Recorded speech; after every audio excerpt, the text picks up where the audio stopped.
So, hello guys. Ito yung tutorial sa assignment. So, yung pinaka-lecture dun sa PDF, self-explanatory naman yun at saka pwede na nating aralin ng sarili.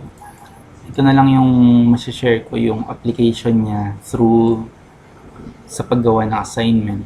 Okay? So, ito, yung makikita nyo dito, ito yung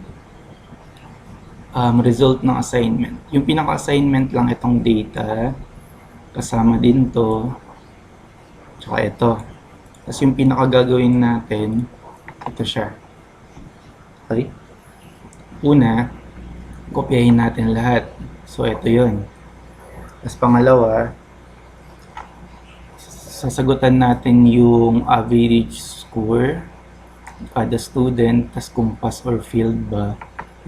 Tapos paano malalaman kung pass or failed, yung basehan itong note.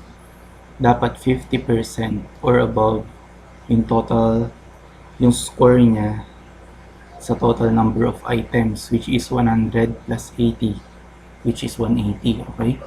Tapos yung mga kailangan pa, ito nga yung number 1, average score, dito yun. Number 2, whether the student is pass or fail, dito yun. Tapos, number 3, total score of all students in exam 1. Susulat lang natin out of dyan. Pwedeng sa baba nito o dito sa gilid. Total score sa exam 1 lang yun, ipag-add mo lahat yan. Tapos yung highest or maximum, tsaka lowest, minimum average score from the students. Dito mo kukunin sa average score yun. Kung ano yung maximum, pinakamataas ng score, average, tsaka pinakamababang average score. So, ito yung result niya, yung ginawa ko kanina. Okay? Meron tayong 660. Yung total score pag pinag-add to, meron din tayong 60 sa average score. Mapansin natin 60 talaga yung pinakamataas. Tapos yung minimum, lowest average score is 20. Ito siya. Tsaka itong tatlo. Dalawa pa dito. Tatlo sila. Okay? Ngayon, paano gagawin yan? Dito na tayo. Una, kopyahin natin yung lahat ng to. Okay? Doon muna tayo sa box. Sa taas. So, una sa i-merge center natin. Tapos, natin, paliitan natin para makita. Tapos, yan, para walang istorbo. Next, dito sa taas, meron tayong dalawa dito, i-merge natin ito. Tapos, meron tayong average score, tatlo yan. So, merge na natin, center. Tapos, meron tayong naka-merge din dito sa pass field. Tapos, fill upan na natin. Score. Exam 1. Exam 2. Mamaya na natin i-edit, i-center lahat. 100 items. 80 items. Average score. Average score, 3 marks. 3 marks. Tapos meron tayong pass or fail. Pass or fail. Okay? Ngayon, sentro natin lahat to. Center lahat. Tapos, ito, i-wrap text natin. Tapos ito naman, hindi siya kailangang i-wrap text. Double click dito para mag-auto fit. Kasi ito, center. Ayan, naka-center na lahat. Okay. Next, dito sa student 1. May mapapansin kayo dito na gagawin ko. Student 1. Gamit yung fill 2. Tapos click mo yan dalawa. Tapos itong fill handle. Ibaba mo. Nakita nyo may student 5, student 6 lumalabas hanggang kailangan natin student 15. Nag-auto siya. Tapos auto-fit natin. Yan. Okay? Tapos enter natin isa-isa yung score. 30.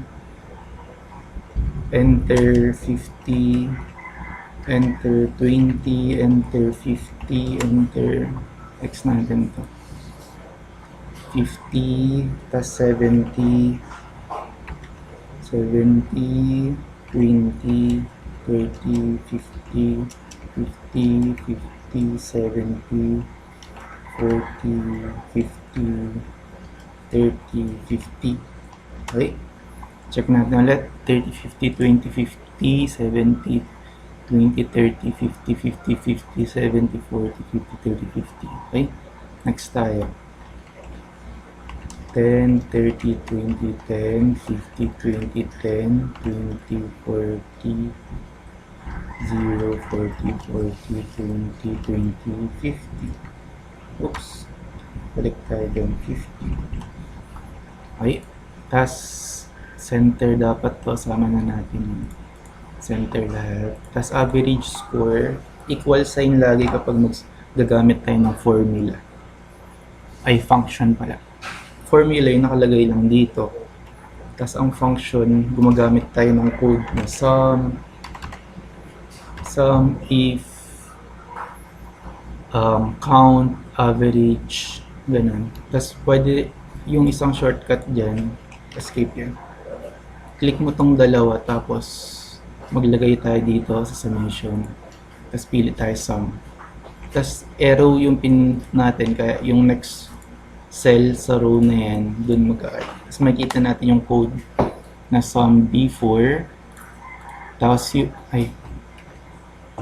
B4, tapos itong colon, ibig sabihin yan 2 pag ginawang word. B4 hanggang or to C4. B4 to C4. Okay? Pero kung dalawa lang naman yan, pwedeng comma na lang kapag dalawa lang. Pero kapag 3 or more, gagamitin natin yung 2. Okay? Pwede rin dyan, kung gusto nyo, B4 plus C4 lang. Okay. Plus C4, enter, 40. Pero mas mapapadali ka kung sum. Delete natin yan. Click mo lang to. Tas pindutin mo tong summation dito, tas pili ka kung max. Kung max, min, count numbers, average, sum. Okay? Sum yung kailangan. Pero kung gusto mong mano-mano lahat, equal sign, sum, open parenthesis, B4, select mo na lang to para mabilis. B4, tas lagay ka na comma, tas select mo ulit yung susunod para mabilis. Kasi titingin ka pa dito, column, tas titingin ka pa sa row. Tas close parenthesis, enter. Tas technique dyan, pag may function ka na dito, kung gusto mong ganun din yung function sa susunod dito, pag-add mo yan, tas lalabas dito. Pero average to, kaya may divided by 2 tayo. Over 2, o kung madami yan, kunyari, hindi lang dalawang cell yung ina-add mo, kung madami yan, pwedeng over count, tapos select colon 2 C4. Okay, tas enter. 20. Dalawa yan, pwede ring 2 na lang. Pero ito yung talagang dapat ginagamit. Okay? Count. Kasi kung madami yan, alangan bilangan mo pa isa-isa. Yung kunyari 1,000 yan, bilangan pa isa-isa kung 1,000 ba talaga. Mag-count ka na lang. Okay, count. Bibilangin niyo yung number of cells na may numerong nakalagay sa loob. Okay? Yan siya. Tapos kung gusto mong kopyahin yung code na yan, function na yan, pindutin mo lang to, tapos kung hanggang saan yung gusto. Yan. Makikita mo, 50 plus 30 divided by 240. Ito yung code mo. B5, tama. C5, tas overcount B5 hanggang C5. Dalawa lang yan. Kaya 2 yung equivalent ng count na to. Yan. Ganun din sa mga susunod. Yan. Meron tayong B7, C7, C8 hanggang dulo. Check na tayo sa number 1, yung average score. Next, pass or failed. Paano yan? Sa note, passing score is 50% of the total number. Ibig sabihin, 100 plus 80 times 0.5. Yun yung formula na gagamitin natin. If ang gagamitin dyan. So, equals if, tas logical test, greater than, equal yan. Greater than, equal, or less than. So, ano yan? Dapat greater than or equal. Yun yung gagamitin natin sa logical test. If sum, diba? Gumamit tayo. Pwedeng maglagay ng function sa loob ng function. Sum, pindot to, comma, pindot to, right? Tapos, close. Tapos ang tinatanong dyan 50% kasi yung logical natin greater than or equal to 100 plus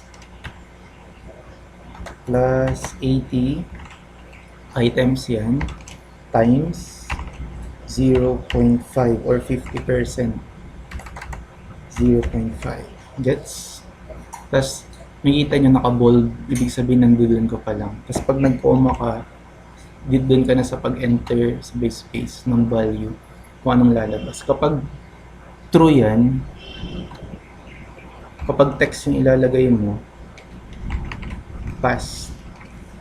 May double quotation mark dapat. Tapos false naman, kapag hindi siya greater than or equal yung sum ng B4, C4, ang lalabas dapat failed. Okay? So dito, hindi pala siya nakakapitalize. Tapos close quotation mark. So madali siya kasi may guide. Ito, lumalabas yun kung anong mga dapat mo i-click. Tapos enter ka lang, failed siya. Kasi 30 plus 10 is 40. 40 is not greater than 50% ng 100 tsaka 80, which is 100 plus 80, 180, divided by 2, 90. So, 40 is less than 90. Failed siya. Tapos, kopyahin natin yung code hanggang kay student 15. Pag tinignan nyo sa student 2, B5 plus B5 at saka C5 o plus. Tapos, kung greater than ba siya, so 80 yan. Is it greater than 90? Ito, 90. No. So, dahil no siya, failed yung lalabas imbis na pass. Tapos ito, sa pass, 70 plus 50 is 120. Diba? B8, C8. Is it greater than or equal to 90? Yes, greater than siya. So, pass yung lalabas. Pero kung hindi siya pass, failed. Yan din to 90. Ito, 110. Tapos ito, 100. Mga pass yan. Check na tayo sa number 2, pass or fail. Next tayo sa number 3. The total score of all students in exam 1. So bago yan, lagyan muna natin ng border. Border, ito. Tapos all borders, yan. Kita na yan. Makikita nyo yan sa print preview kung anong kalalabasan. Yan. Yan siya. May border na. So, X tayo. Close. Tapos maglagay tayo dito sa gilid ng additional. So, dito, i-merge natin. Center. Tapos lagay natin total score of all students in exam 1. I-merge natin ito. Medyo mahaba yung ilalagay. The center total score of all students in exam 1. So pwede natin alisin muna wrap text. Yan, nagkasya na siya. Tapos equals. Tapos i-right side natin para lumabas lang dito. Equals ilan? So magpo-formula tayo dyan. Ang ginagawa ko dyan, add mo to lahat. Yan. Tapos select mo lang siya, tapos dun ka sa Sum yung kailangan natin mo. Yung ano po sir? Yan. Tapos lalabas siya dahil column dito siya. Tapos i-control X Tapos, natin to. Control X. Ibig sabihin cut. Move yun, move. Tapos paste natin dito. Wala na siya. Tapos yung formula niya, sum B4, simula B4 hanggang B18. Okay? O kung gusto nyo, i-type nyo na lang na B4, B18. O another way, delete natin yun. Another way, equals sum, select mo itong una, 2, colon, select mo yung dulo, tapos close parenthesis, enter. Ay, mas mabilis pala yan kaysa dun. Tapos yung next natin, lagyan din natin ng ano yan. I-merge natin to center.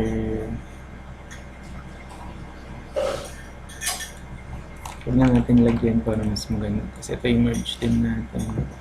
Center.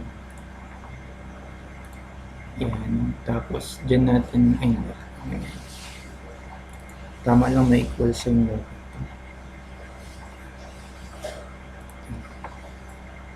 Tapos, dapat naka-right siya. Tapos, ito, i-unmerge natin. Escape lang pag gusto mo i-deselect. Unmerge. Tapos, ilipat natin siya. Control X dito. Yan. Okay. Tapos, next tayo, the highest and lowest. So, type ulit natin dito. Merge natin. Tapos, highest, average score equals formula, highest average, so equals, tapos max, open parenthesis, select mo yung una, tapos 2 colon, select mo yung dulo, yan yung masaselect mo lahat yan, close parenthesis, enter. 60, mapapansin natin 60 yung highest, totoo naman. Tapos dito merge din natin, type natin lowest average score, so equal sign, ganun din, equal sign, yung code is min naman, min, tapos start, yung pagbabasehan natin, the semicolon, tapos yung n, lahat yung pagbabasehan niya, kung ganyan hanapin ko yung pinakamaliit na value, enter. 20. Nagre-record ako. Ayan. Mapansin natin, 20 din. Okay, 20. May 4 na 20 dyan. So, yan na siya. Pag pinrint preview natin, ganyan yung itsura. Okay? So, close. Tapos na tayo. Tiyan, save na natin.